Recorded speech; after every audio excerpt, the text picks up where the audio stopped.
नमस्कार मित्रांनो, मी सरपंच मंगेश साबळे बोलतोय।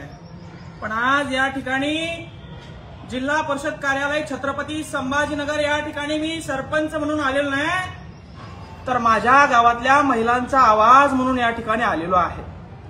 माझ्या गावातील महिला आहेत, त्यांना 2-2 किलोमीटर पाणी डोक्यावर आणावं लागतं, प्यायला पाणी नाही। सुरुवातीला शुद्ध पाणी नव्हतं म्हणून आडात बसून आंदोलन केलं, त्या महिलांनी मला मतदान दिलं आणि मी सरपंच झालो। आणि आज 2 वर्ष जवळपास होतोय। जल जीवन मिशनचं काम या ठिकाणी 2020-21 मध्ये चालू झालेलं आहे। जल जीवन मिशनचं काम 4 वर्ष झाले, अजून पूर्ण झालेलं नाही। त्या छड्या आणल्या, पाईप आणले, रोड मध्ये दाबून टाकले, ते पाईप सडायला आले, मात्र जल जीवन मिशनचं काम अजून पूर्ण झालेलं नाही।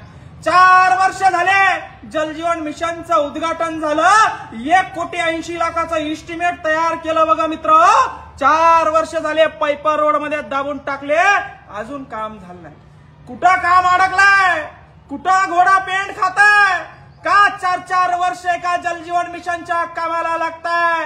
पूर्ण तालुक्यामध्ये, पूर्ण जिल्ह्यामध्ये ही अवस्था आहे। आणि माझ्या गावाची अवस्था सांगण्यासाठी माझ्या गावाच्या लेडीजच्या माध्यमातून, महिलांच्या माध्यमातून सीओ विकास मीना त्यांच्यापर्यंत माझ्या गावातील महिलांचा कांत पोहोचावा।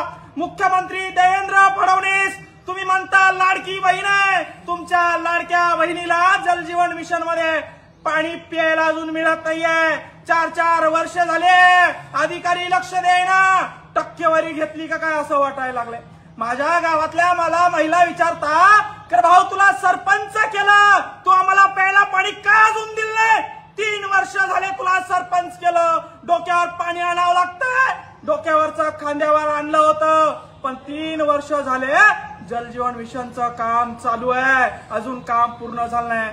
यांच्या सीओनच्या, डिप्टी सीओनच्या, वाघमारेंच्या आणि जे काही डेप्टी इंजिनियर आहे त्यांच्या ताटाखाली काहीतरी वडगणं लावले असतील, म्हणून हे कामं थांबलेले असतील। आणि ही वस्तुस्थिती पूर्ण महाराष्ट्रात आहे। आणि म्हणून सीओला विनंती आहे, हे इस्टिमेट आहे जल जीवन मिशनचं, 1,80,00,000चं इस्टिमेट आहे। 4 वर्ष झाले काम चालू आहे, 4 वर्ष झाले तुम्ही भ्रष्टाचार केलाय, 4 वर्ष झाले तुम्ही महिलांना आमच्या प्यायला पाणी या ठिकाणी दिलं नाही। आणि म्हणून गेवराई पायगा गावाच्या महिलांच्या वतीनं सीओला या ठिकाणी आम्ही निवेदन देण्यासाठी आलो आहे की लवकर आमचं जल जीवनचं काम सुरू करा, आमच्या लेकरांना, आमच्या महिलांना प्यायला शुद्ध पाणी द्या।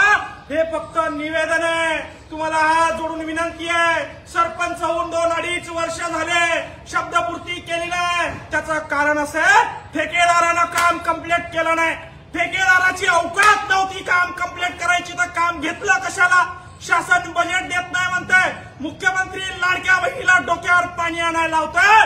आणि म्हणून महिलांच्या वतीनं एक विनंती घेऊन विकास मीना जे सीओ आहे जिल्हा परिषदचे IAS अधिकारी, त्यांना विनंती करण्यासाठी आलो आहे की पूर्ण महाराष्ट्राची वस्तुस्थिती जी आहे, पूर्ण संभाजीनगर जिल्ह्याची वस्तुस्थिती आहे, पूर्ण फुलंब्री तालुक्याची वस्तुस्थिती आहे, मला त्याच्याशी काही घ्यायचं नाही।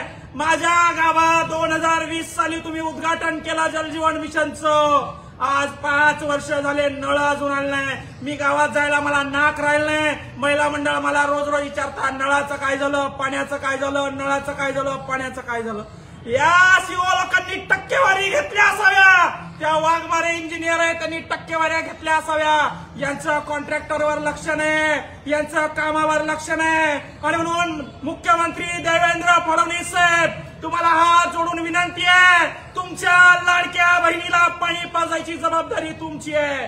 जल जीवन मिशन 1,80,00,000ची योजना केंद्राची आहे। 5 वर्ष झाले काम सुरू, अजून काम कंप्लीट झालं नाही। आणि म्हणून सीओनी तात्काळ मीटिंग बसवावी, जल जीवन मिशनच्या योजनांचा या ठिकाणी आढावा घ्यावा। अजून उन्हाळा सुरू झालेला नाही, अजून तर टाकीत पाणी येत आहे माय बापो। एकदा अजून 2 महिन्यानंतर उन्हाळा सुरू झाला तर प्यायला पाणी नसतं। आणि जर का अशी वस्तुस्थिती परिस्थिती आमच्यावर आली तर आमचा या ठिकाणी उद्रेक झाल्याशिवाय राहणार नाही, एवढं सांगण्यासाठी सीओ साहेबांना, विकास मीना साहेबांना आणि वाघमारे जे कोणी जे आहे त्यांना सांगण्यासाठी आलोय। धन्यवाद मित्र, जय जवान जय किसान।